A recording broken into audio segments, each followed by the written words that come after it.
The next department we're going to look at is the production design department. Now in Unreal, a production designer is responsible for how the world looks through the camera lens. So if we go over here, we can see our actor sitting on a couch surrounded by some pillows. What might not immediately be obvious is all of these assets around our character are actually what's called a static mesh. So this is an object that is being brought into the engine that someone's designed. With each object comes a material, which defines how that object looks. So if we look at this book, for example, let's select it. And then on the right over here, you'll see in the details panel, it gets filled out according to the book. So over here, it's technically just a static mesh, but it's been assigned this book mesh. And then below that, it has the materials assigned to it of the book. So we're going to go briefly and see what a static mesh is.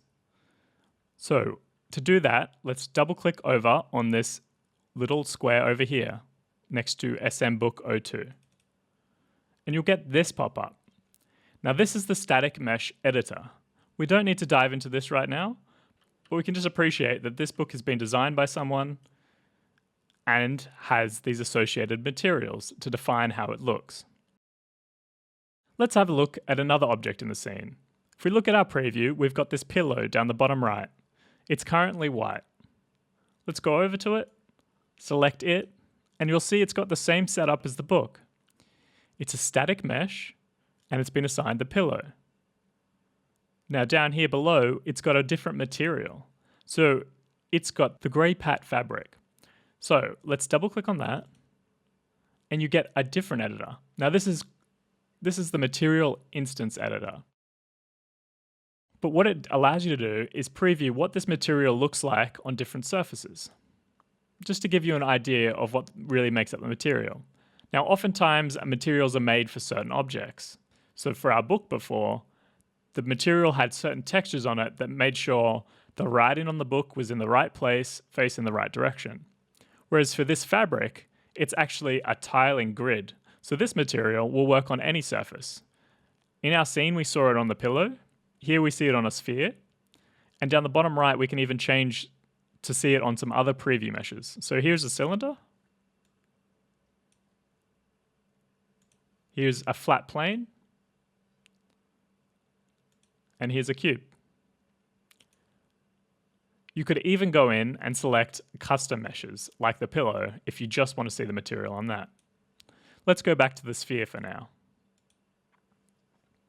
Okay, so now we want to change this material to be a green color. So luckily for us, someone has gone in and they've set up a whole bunch of parameters. Now we'll go into this kind of stuff in detail later, but for now, just know that the base color tint, which is already ticked, we can go in and change to be something like green or any color you want. Click OK. And when we close this,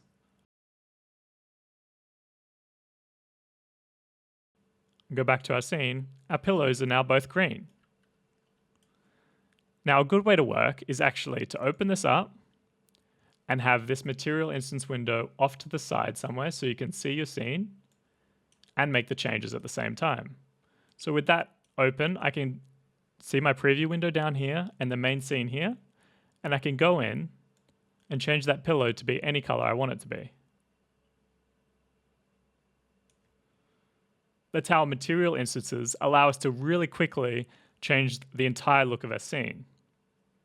Now I'm going to hit cancel, and I'm going to reset this back to, and I'm going to change this back to white.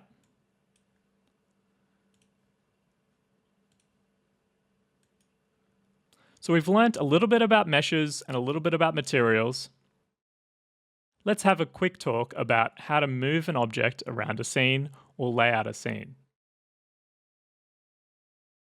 For this pillow, we can move it around and manipulate it in various ways. If you've watched the primer course, you already have a pretty good idea of how that works, but we're going to go over it again.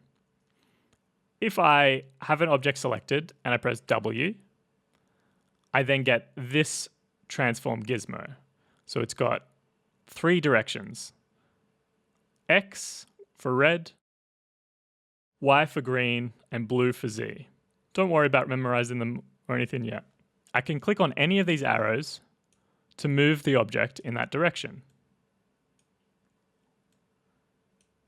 If I was to click E on my keyboard, it changes the gizmo to look like this. So this is the rotation gizmo. So this lets me rotate the object in any direction.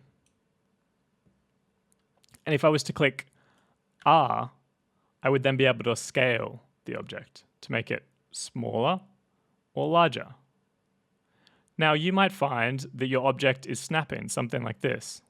I'll turn on snap-in up here, and I'll try and move it, and it kind of clunks along. Same with the rotation and the scale. It goes up in increments. So to control that, you want to go up the top right of your viewport, and where these icons are blue and highlighted, you just want to disable the snap-in on the grid, the rotational snap-in, and the scale snap-in.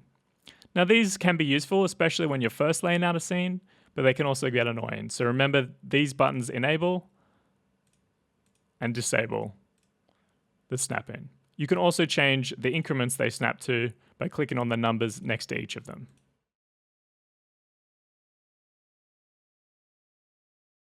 Okay, so I've scaled up my pillow a bit. Looks a bit comfier. I'm just going to move it down over here.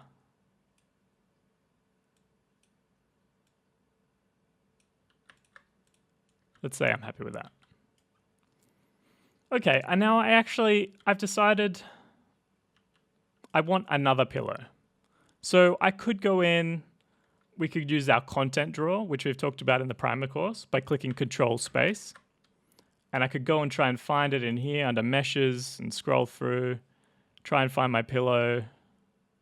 Oh, there's some pillows here. I don't even know which one it is. So this is pillow 1. So I could drag this one in to the scene here. It doesn't even have a material set up. I would have to go in and come back here. What's this material? Gray pat fabric. I'd go over here. I could change the material here. Gray pat fabric. You can see how this could get pretty annoying and time consuming. So let's not do that way. I have an object here. I just want a copy of that object. So I'm going to make sure I select it. I've hit W, so I've got these arrows showing up. Then I'm going to hold Alt and then left click one of these arrows and drag it out. And that's just going to create a copy for me and automatically move it in that direction that I dragged. So I'm going to scale this down.